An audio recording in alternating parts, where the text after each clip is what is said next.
Welcome to Apaga University. I'm Inga. And I'm Julie. We are two momtrepreneurs who have built an in-home care business from the ground up, guided every step of the way by God's care and fueled by agape love. 16 years later and over 100 podcast episodes already under our belts, we invite you to continue on this journey with us as we share stories that resonate, insights that inspire, and practical guidance that empowers you to face any obstacle along this path. Whether you're a professional caregiver, a family member, or are simply curious about what your steps will be when you need them, you have come to the right place. Oh, hey, and while you're here, make sure you hit that subscribe button. And after that, make sure you send this to a friend. Yes, do it. All right, we'll quit fooling around and get to it. Let's go. Class is in session. Hello, Sunshines, and hello, Julie. How are you? I am very well, Inga. How are you? I'm good. I'm slightly disappointed. We have a guest today, and she initially sat down where you're sitting, and I was like, oh, yay, a change of scenery. But oh no, here we are again. You are stuck with me. And we had to get started, even though I just want to continue talking about Freebird shoes, because I found another friend that's likes them like I do. That's hilarious. Anyway, so how are you? I'm good. Good. A little hot. A little parched. It's been warmish out. I know. And you, okay. Yes. Hello, Connie. So hi, Connie. So Julie in this office doesn't want us to run the air conditioner very much.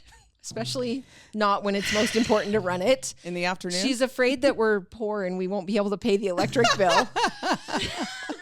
Julie, I'm like, it's okay. We can run the air conditioner. It's not it.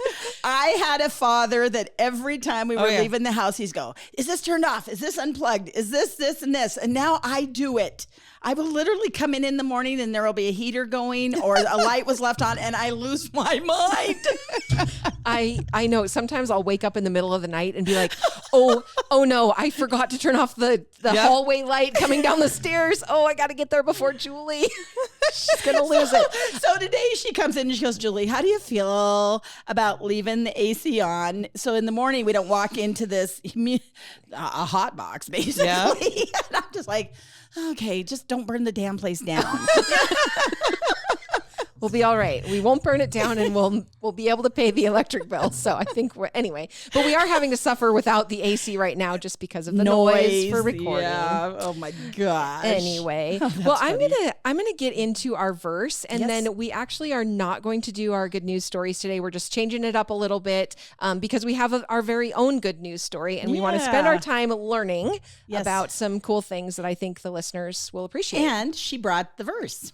Yes, she did bring the verse, and it's a really good one, too. So this is Isaiah 41:10. It says, so do not fear, for I am with you. Do not be dismayed, for I am your God. I will strengthen you and help you. I will uphold you with my righteous right hand. For I am the Lord your God, who takes hold of your right hand and says to you, do not fear, I will help you. Oh, I love it. It's so good. I mean, drop the mic. Yeah. That's it. That's all. It's so funny, because I was thinking that if you hadn't brought a verse, I was going to pull up a verse about helping others, because that's who you are and what you do. So it always ties together. It just comes together all the time. That was a beautiful verse for this. This is good job. You passed the assignment. So now just don't screw it up for the rest of the podcast. No, you won't. Our guests never do. It's always us. Yes. So Julie, tell the listeners how we met Connie. Oh my gosh. So we met Connie. We have a quarterly healthcare coalition meeting, and I had heard, actually one of our members had actually said, you've got to ask Connie and tell her where this meeting is. And she came in and brought this form that we're going to be talking about. And everything that she does is just pretty dang cool for our elders. And we need to be out there making sure that people know that these resources are out there. Mm-hmm. So when we finally decided when it was time to be able to record some more podcasts, I was like, hey, Connie, we would like to visit with you. So anyway, what you do is amazing. And just even at that short meet and greet we had, I learned so much and just knew that you had so much to share. Thanks. So where is actually what you are? I'm not even going to try to screw it up. You just introduce yourself and talk away. My name's Connie Page. I am a seniors real estate specialist and a trust and probate specialist. at National Parks Realty, Forbes Global Properties in Whitefish. And I have been an SRES, it's a National Association of Realtors designation, SRES, for about 14 years, I think. And some of what I do is based on my own personal experiences. My mother had died of cancer, and I've been in the industry for 35 years now. And she was in hospice and the whole thing, and I was in the business, and just the bumpiness of her care led me to kind of go down this path. But I started more with the trust and probate. In the experience that I had after she passed, being in the industry, I felt like there was nobody there to give me resources, right? So we had to go through all my mom's stuff. My siblings were breaking into the house and stealing stuff. People get weird. The family dynamics pop out. Oh, man. And so even before she passed, it was just this weird, the weirdness that comes out with families. And what we had to do afterwards. And it was like, I wanted to do this because so many people don't live near their families, and their families can't help them. So I wanted to be the point of contact. I wanted to be the resource and part of the making of the plan, rather than the last person people call when mom or dad has to move to a facility, the community, or after they've passed away. So I have built a team of people that come in, and let's just say mom has to move. And so, what is it? 23% of our population in the Flathead Valley is over 60. And most of them are house rich and cash poor. So many of them have to, when it's time for them to move, they have to sell their house. Yes. And so, that's a long process with a senior.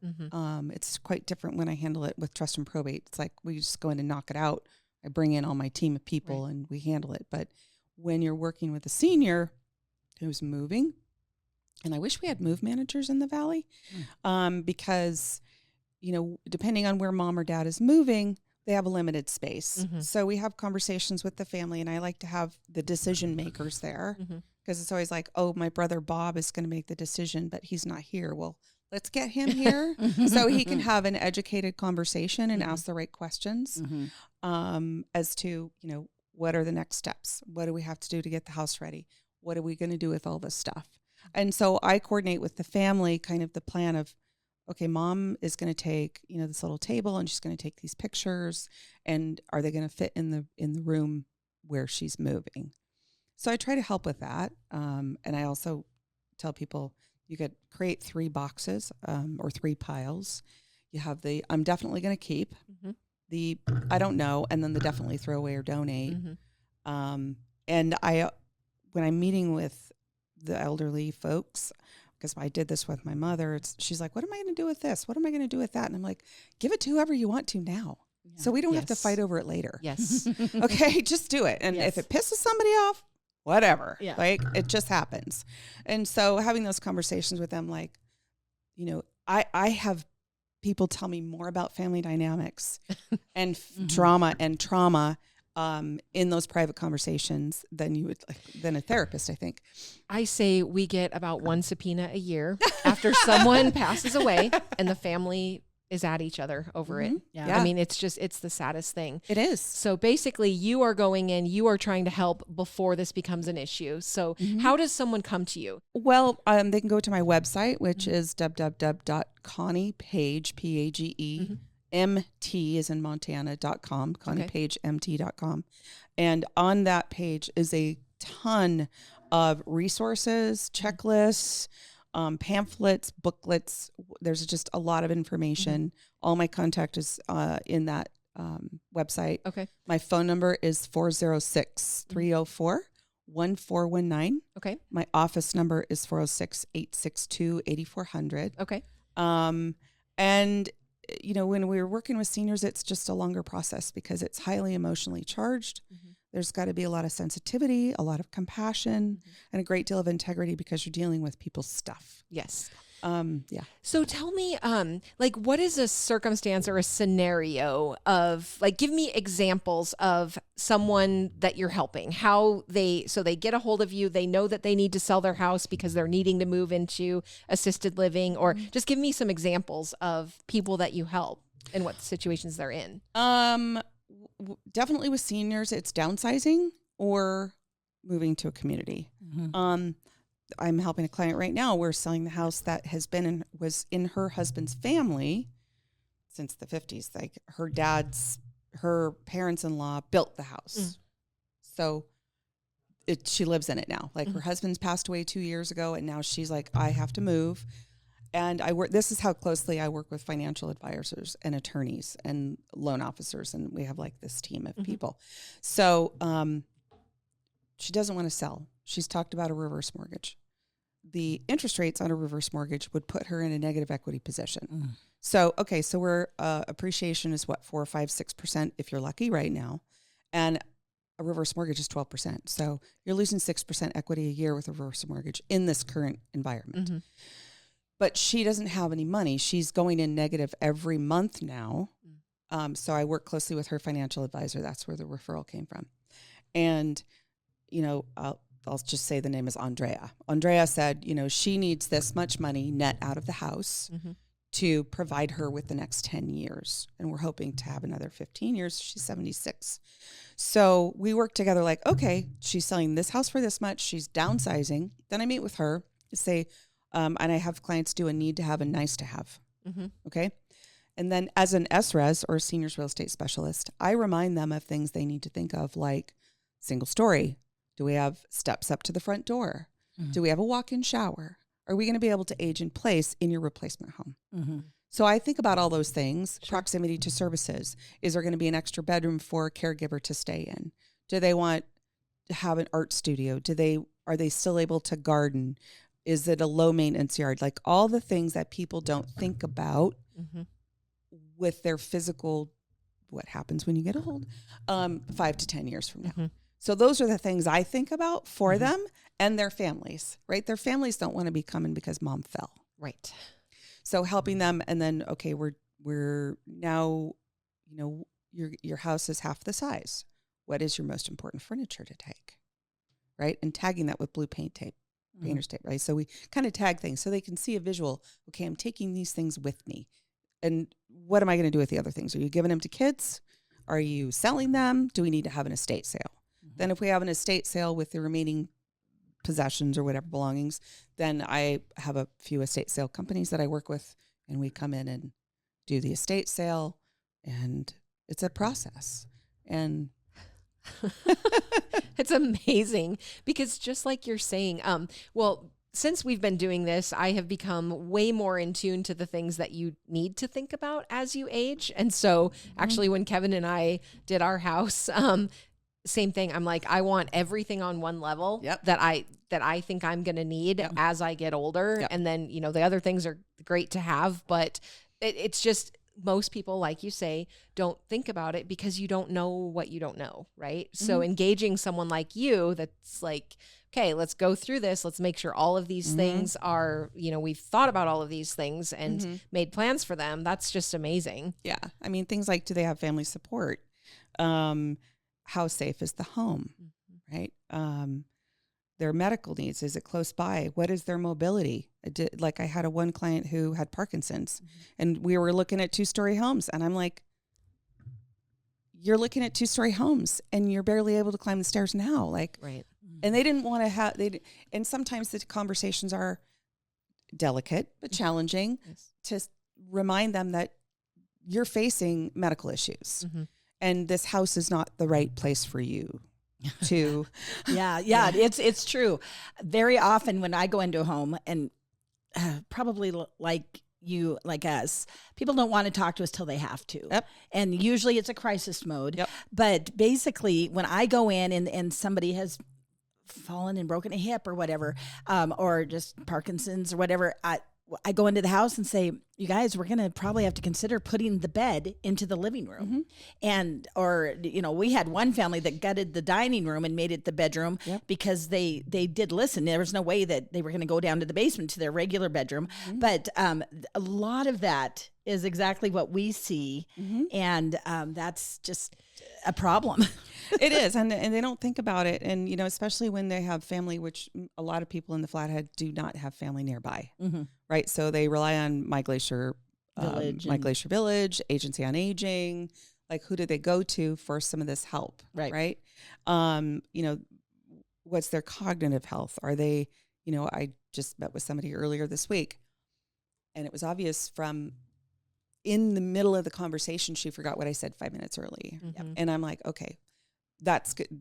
That's going to go fast. And what happens with the spouse? And, so then having a separate conversation with the spouse that, you're seeing it, but I'm seeing it. If I'm seeing it and I just met your wife, this is, we need to think about these other things, about your care, about their care, about having caregivers get breaks, because a lot of times they don't want to get breaks and they get worn out. Yeah. Emotionally drained. So you had been a realtor, and then you went through this with your mom, and that's what turned you the direction to specialize. Is that correct? With my mom, and my dad was killed in a plane crash without a will. So, and I, as a 13-year-old, I had to go through his stuff, which was like, okay. But just seeing what happens with the families. Like, so if somebody, passes away, first question I ask whoever the administrator is, do we need to change the locks? Oh, wow. Because, sadly. Yeah. Well, because sometimes there's a caregiver who has a key. There's a neighbor who has a key. It may not be, family dynamic funkiness going on, but it could be somebody else. Sure. There could have been somebody that had undue influence over that person. And so do we change the locks? And then there's a whole step process and system that I have in place for securing the assets and checklists to do the personal inventory and reminding them that I'm not a lawyer, but I think you should check with your lawyer on that move because it might put you at risk. So part of my education is doing continuing education with Bar Association to learn the changes that are coming and things to watch out for, things to advise my client. You probably should talk to your attorney. That may be not a good move. So helping them with that. Wow. You're very much a liaison then. I like to be the point of contact, right? Because what I take pride in is my systems and methods and the team of people that I work with. Yes. That like, oh, you need a blah, blah, blah, fill in the blank. I got that. Yes. Right. So you don't need to go search the internet or call your attorney. And on the other side, whether you're calling an attorney, estate planning attorney, because, mom has to move and maybe she can't sign stuff. We need to have a doctor's opinion, and now we need to have a power of attorney and all those things. Like I have the attorneys to refer the family to.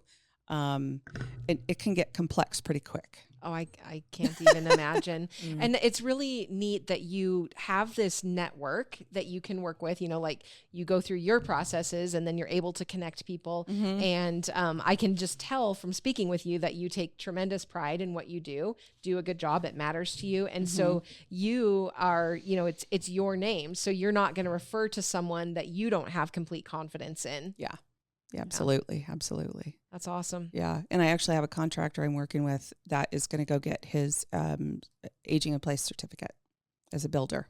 Yes. So he can help with our seniors and ramps and grab bars and different things. There's a need every day for that. People are looking for it all the time. A big problem with that is payment sources. So how do you deal with somebody that might not have the funds? That's where agency and aging and them come in, right? Right. They do have some resources. I'm not sure of all of them, but they do have some resources. Yeah. But I think that, so let's just say I'm selling a house and we need repairs done. There are a couple of things that I do. I will advance up to $2,500 for repairs. Okay. To be reimbursed through close of escrow. But I also have contractors that will work with my clients if I need something major repaired, like I had a woman over on Buffalo Hill golf course who had a handyman, air quotes, for those of you on the podcast, had a handyman come in and give her a quote of $15,000 to remove a deck off of a second story. And I can't even describe to you what he did to patch up the holes and the exposed beams and everything. And I had one of my contractors come in and he's like, did they do this? This is code. Did they do this? No. And it was just like this mishmash of junk. And he swindled her because he got paid in advance. And then he didn't do the work. But we had, Save the Day come in. We had this contractor come in and fix it correctly and bill escrow for his work. Wow. So we have those people too that will do repairs and be paid from the close of escrow. Okay. Yeah. So there's ways to work around some of that. Yep. Because a lot of people don't do anything because they're frozen. I know. And they're frozen because they're in overwhelm mode. Oh, because absolutely. they look around and I can tell you story after story of hoarders and who the adult children don't know that mom or dad was a hoarder until they showed up to sell the house after the mom passed. Yeah. And they were like, I can't even go in the house. I did not know. Yeah. And then they're ashamed of not being closer. All of the feels. All this stuff. All of the emotions. And just I'm like, bubble I got over. this. It took us 3 weeks to clean out the house. It was 2 stories with a basement, and there was like pathways to the kitchen. I mean, there wasn't a clear surface. It was one of my worst ones. But the client was like, I can't believe that you got the house done and you got it on the market. And I can't believe you got all the stuff out. And he was specifically looking for some wedding rings and some other he gave me a list of personal items. And he's like, I said, okay. So my clean out guy and the estate sale lady, they were taking stuff. And I said, look for these items. And when we got to the basement, this person had moved 5 years ago from Great Falls to Polson, but didn't unpack the boxes, just bought more stuff. And so I'm like, okay. So I'm opening boxes, and she was hiding jewelry boxes and things inside of clothing boxes. I mailed him 2 totes of jewelry, right? Because I care, because I'm going to help him find those personal belongings that were important to him. Did you find most of it? I found most of it. Yeah, I mean, it was a video game, and I mean, it was, we found most of it. Yeah. So, well, she obviously didn't throw it away, so it was there somewhere. It was there somewhere, but she hid it. And she had new jewelry in boxes, but not just one piece. She'd have 6 or 7 rings inside of a box, tucked inside of a pocket of a pants. So, oh my goodness, you couldn't even just toss the pants. You had to look in every. Yeah. So just kind of every little spot. I didn't look in every single box. If there was nothing 2 or 3 layers deep, then it went. Yeah. Oh my gosh. Well, after how many boxes, you just. I don't know. You can't. I don't know. Wow. Oh my gosh. Well, one of the things that you said earlier, my mother has done, she has some pretty art and some things. And actually, she's like, I want you to have this, and I want your sister to have this, and your brother to have this. And I said, well, I want this. And she's like, oh, better put your name on it. She needs to put your name on it. Yes. My recommendation, and I when I work with a senior, just like when with my mom, I'm like, if you want somebody to have something, you need to write it down. And that's what she's been doing. Didn't mean to get emphatic. Yeah. No. Write it down on your personal inventory, in your will, that these items, or just give it now. Just give it now. Oh, don't even wait. Don't even wait. If you're trying to clear out and downsize, and you want your children to have certain items, give them now. And don't worry about it, because I know a lot of wills that I see are the kids are fighting over stuff because mom didn't or dad didn't specify. Yeah. Okay. So it just makes things really difficult after the fact. And even in estate planning, and isn't necessarily for the older folks, right? Yeah. So I recently went, and my daughter had a medical procedure. And the doctor asked, do you have a healthcare directive or a power of attorney? Sure. I said, she will, right? Because we had talked about that when she turned 18 and she's 20. And I was like, honey, you need to do this in case you get in a car accident. You're 8. She's like, okay. I mean, she understands what I do. Sure. She understands why I do it. She's seen some of the people and the things that I deal with. And so I said, if you're in college and you get into a car accident, they're going to do what they want to unless you tell them what you want. So it doesn't matter what age you are to do some of these important documents. Oh yeah. No, we preach that as well. Then to actually do it is the next step. Yes. Yeah. We're doing it next week. Yeah. So tell me how you're doing that. I have a 22-year-old and a 29-year-old, and Inga's kiddos are about the same age. And we've got Miss Alyssa. And, so basically, to get the powers of attorney for somebody that's younger, It's just I work with attorneys, so I'm like, hey, can you send me a blank form? And some of these you probably can find on the internet. So you just get the form, get it notarized, Yes, and make sure the appropriate people have the stuff. Yes. And for a younger folk, it would be a medical and a financial POA. Yes. Just like us olders. Yes. Okay. Medical and financial and your healthcare directive. Healthcare. Definitely do a healthcare directive because and give me the difference of that than the medical POA. Well, the healthcare directive is if she's I don't know that I'm not a lawyer. I don't know the difference. So I just know that like Is that the power like of the attorney living will? yeah. So if something happened, I do want to have a stomach tube. I do want all life saving. Yeah, I believe that's in your healthcare directive. Yeah. Sure. Yeah. And okay. that's a long questionnaire. Yeah. It can be up to 6 pages, and some are more. I think even like 5 Wishes is one of the publications out there that people can get. And so, oh my gosh, my girls are going to go, Mother, and then here we go. Don't some families have one person designated as like the medical POA, one person designated as the financial POA? Do you see that? I do see that. I see that, like my sister's a nurse and she's co-POA for healthcare because she's a nurse. Right. Right. Even though she'd advise my husband if anything ever happened. Right. I just think that she's a hospice RN. So she's in the space too. Right. Okay. Because of what happened with our mom. Sure. She was a nurse and then she went in, exit stage left and went to become a hospice RN. So she works with This too. the whole scene. Yeah. Yeah. But I think that those conversations and who you appoint can be difficult conversations, but it's also who you trust and what their skill sets are. Absolutely. That's the biggest thing is the skill set. Yeah. I mean, I'm the youngest of 4, but guess who got to take care of all the stuff? Yeah. Well, and the family dynamics, we're all different. Some of us rush to the fire and some of us run from the fire. Yep. And then others just simply cannot.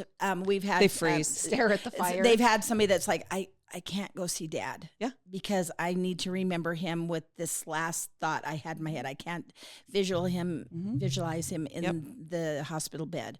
And that's okay. None of this is wrong. You just got to know and be truthful to yourself because it's going to get you at some point.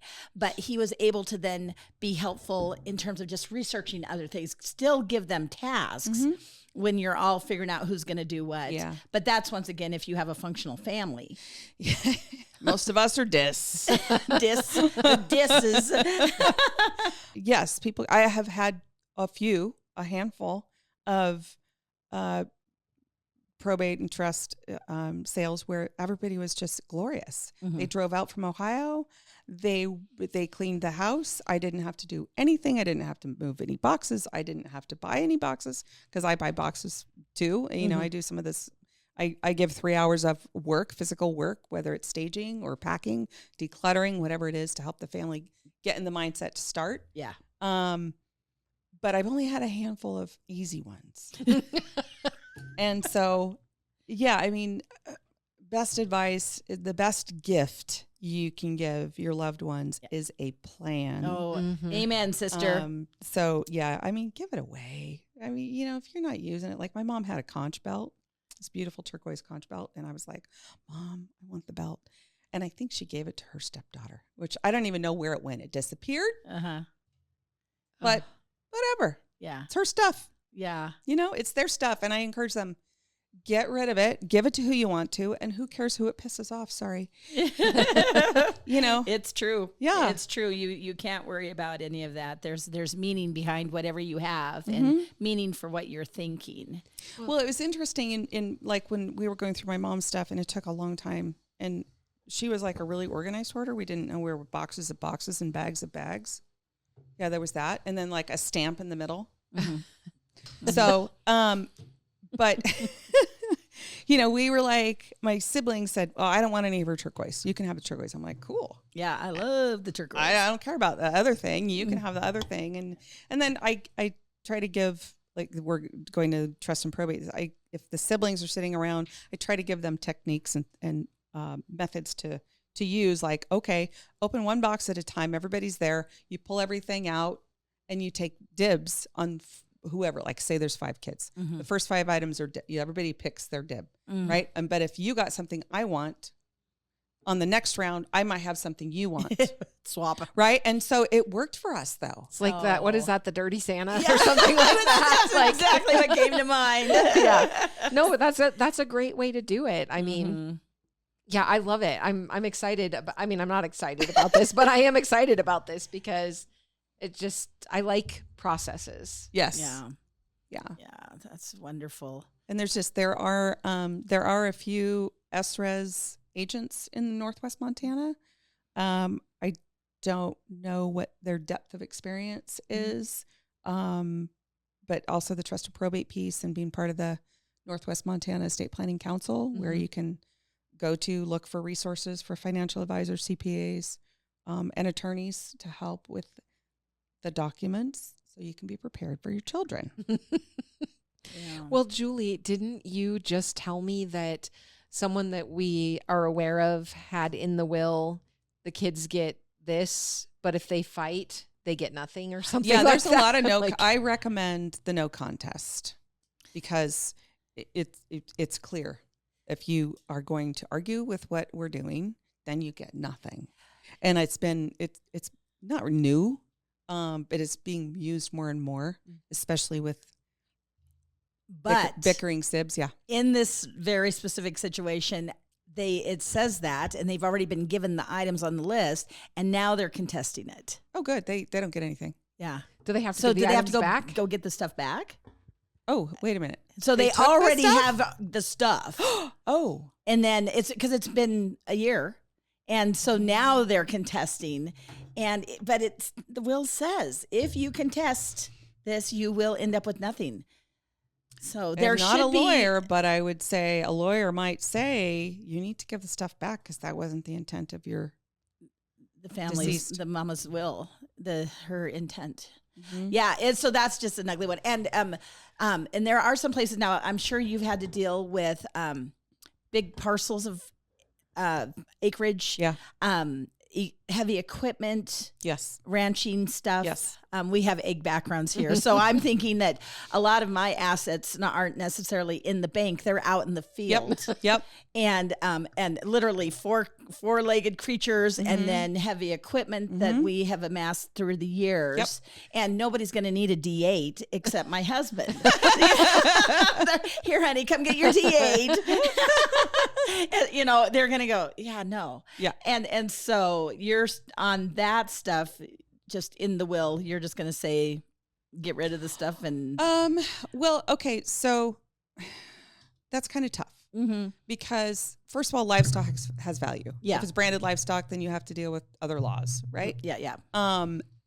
Let's just say, there was one that I saw the inventory and who it goes to, and there's a lot of farm equipment, right? The cattle were to be sold. Okay, great. It was after calving season, so yeah, that you got the calves to go to a different place, but the inventory list was very clear. Okay. Now, another option is because they're selling the farm. Should they sell the equipment with the farm and then give that whatever the value of that equipment to the person who it was designated to? Oh, so if you have assets like that, you should say, I want this kid to get this. Yes, because in this case, it was a family that had several, there was a couple of siblings that also had farms across the road. Sure.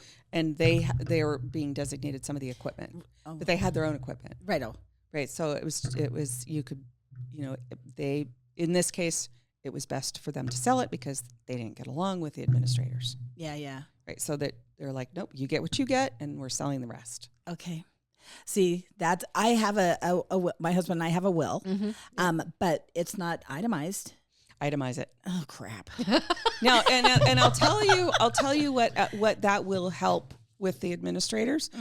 Excuse me. The administrators have to do a personal inventory for the probate court. There isn't a trust. Well, there might be some that require personal inventory, but usually things are designated in a trust as to who they go to. But the personal inventory checklist, which you can find on my website, if you do the personal inventory and you designate who receives, then they don't have to do it. Yeah. Because sometimes they have no clue. What? Oh, I can't even imagine. I'm just thinking about our place too. And like you get this weed eater and you get this. Well, I mean, if it's like, it's $50 or whatever. I mean, that stuff, like you can say generally garden tools. Right. You know what I mean? But large equipment. Yeah. That has registration or a VIN number. Horse trailers. Yep. Oh, good Lord, lady. I'm so glad to see you, but you just gave me a lot of work. What we'd like to do with you is have you come back and do another episode where we talk about we'll absolutely have to. Yeah, trust and probate. Sure. Yeah. Yeah, that's great. Yeah. Wow, so much stuff. And we could talk to you all day. Go back just real quick to your primary, which is the liaison point of contact. Of contact. Yeah. It's really, I coordinate and facilitate services. Yeah. And my ultimate goal is to sell real estate. I'm a realtor. Yeah. But all the other things that I do beforehand, I'm like a one-stop shop. Yeah. I mean, I'm a resource. I mean, at my church, they're like, oh, we have something going wrong with this, or somebody needs, one of our staff is in the hospital, and it's a true story. I only tell true stories. But one of the staff was in the hospital, and, pastor called me and he's like, the doctor told Graham that he needs to have his stuff in place. And so I sourced an attorney who's like, I'll just do it for you for $100. Oh, yeah. But it's just a will. He had no assets. Okay. He had his dog. He wanted to make sure his dog had a place to go, but he needed a healthcare directive, power of attorney, and a short form will. So it was just. So for people in general, middle-aged. Well, now here's the thing is that middle-aged people got to have their plan too, but middle-aged people are going to be taking care of their parents. Yes. And they need to have the point person.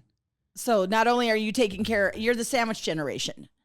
Basically you're not only taking care of yourself and then your kiddos, you're worried about your parents. Yes. But anybody that's in our age range, the will isn't going to be enough. It depends on the assets. It depends on how complex your estate is. I mean, if you have, real estate and you have stocks and bonds and 401k and you have art, you're going to need some definite clear plans in a business for that. And business valuations are another whole beast. Now, there's times when I would recommend a trust over a will, but that's an attorney's decision. You bet.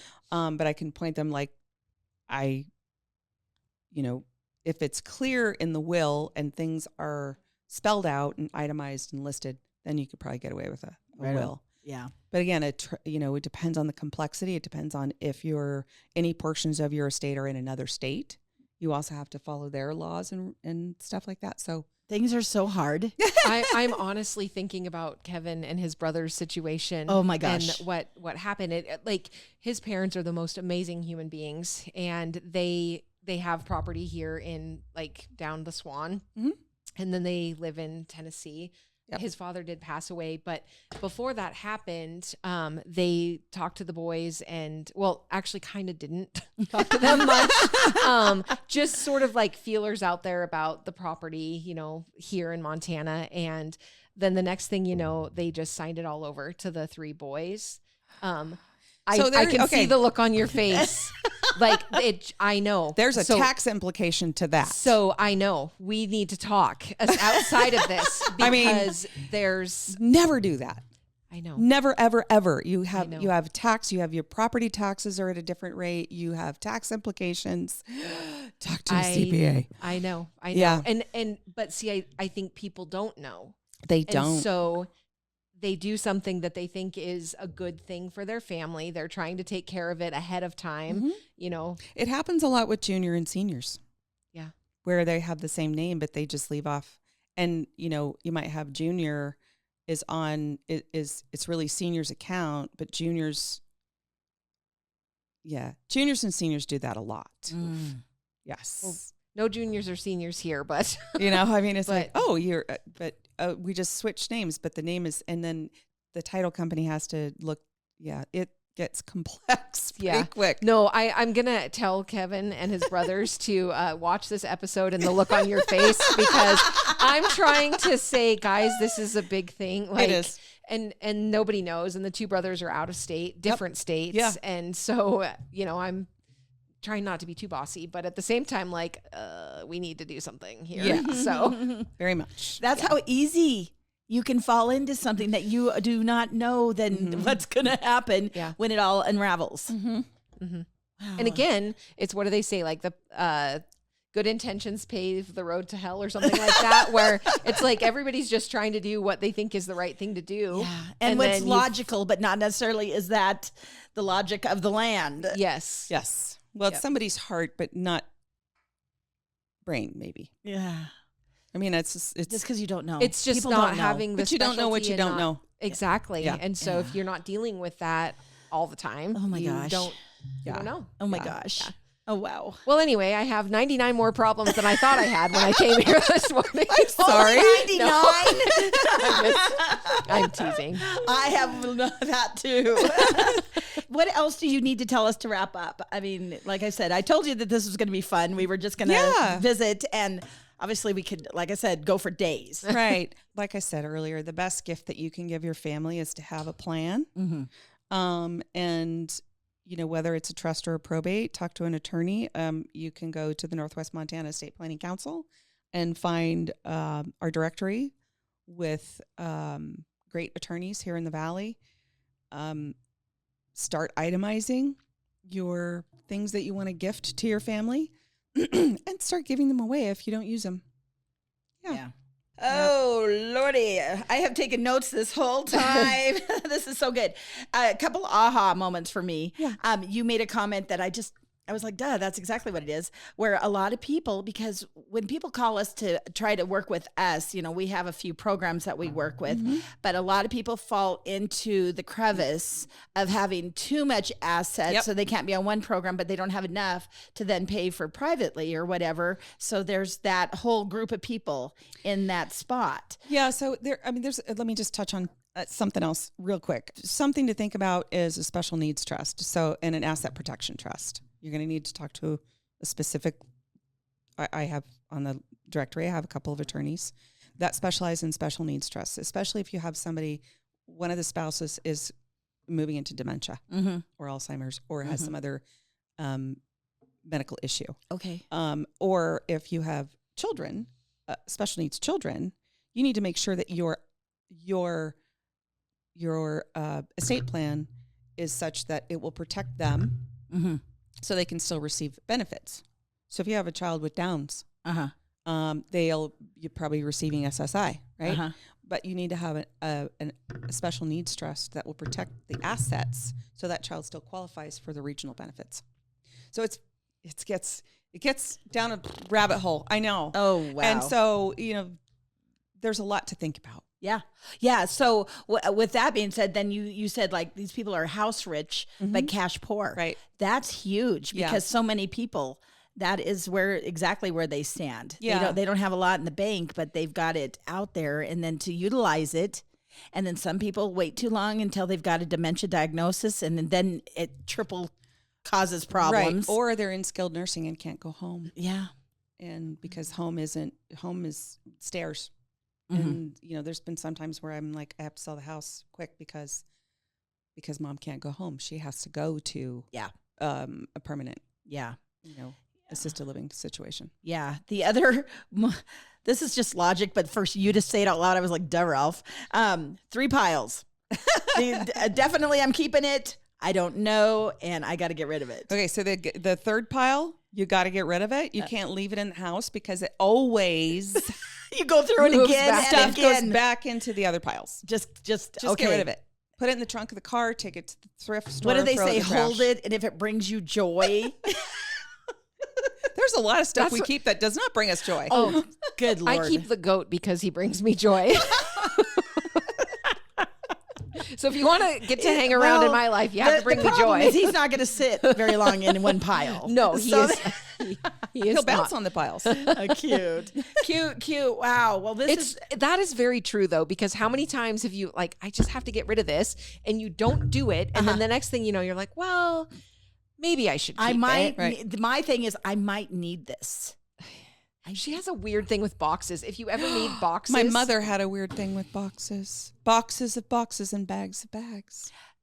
Yes. Possibly. I had to get something out of her closet, and she's like, but you can't throw away those boxes because I might need them. Oh my gosh. I didn't. Well, because it's also wasteful because it's a beautiful box. It was only used once. It brought in our paper.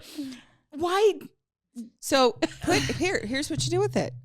Make it a box that you give to somebody with their birthday gift in. See, there you go. I'm going to use then the you're stupid reusing the box. Or recycle it and then don't have the guilt of causing more garbage. Weirdo. See, all of the weirdos coming out in this conversation. Oh my goodness. Well, I love that we always wrap up with like a grandma saying or some type of piece of advice. And I love that you had said something about the, having a plan. That's the best gift that you can give. Yeah. But also before we started, you were telling us a little story about your grandfather.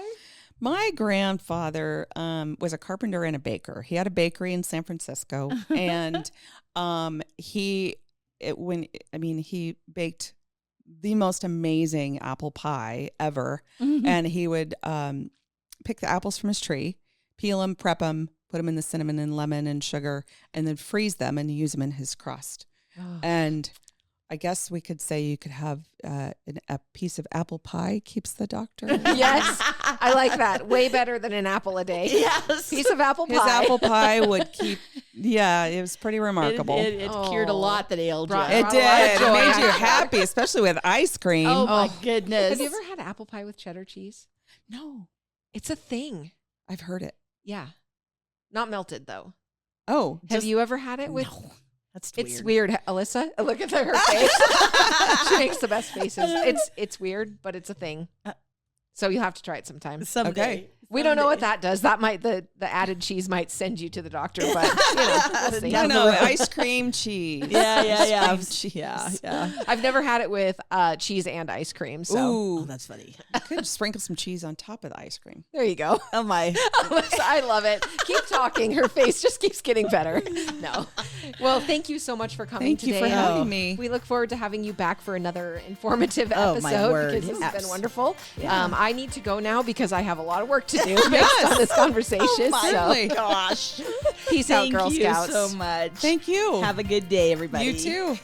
The Caregiven name is a registered trademark of the Veritrust Health Incorporated Company. IPAGA is not connected to, affiliated with, or endorsed by Veritrust or any of its affiliates.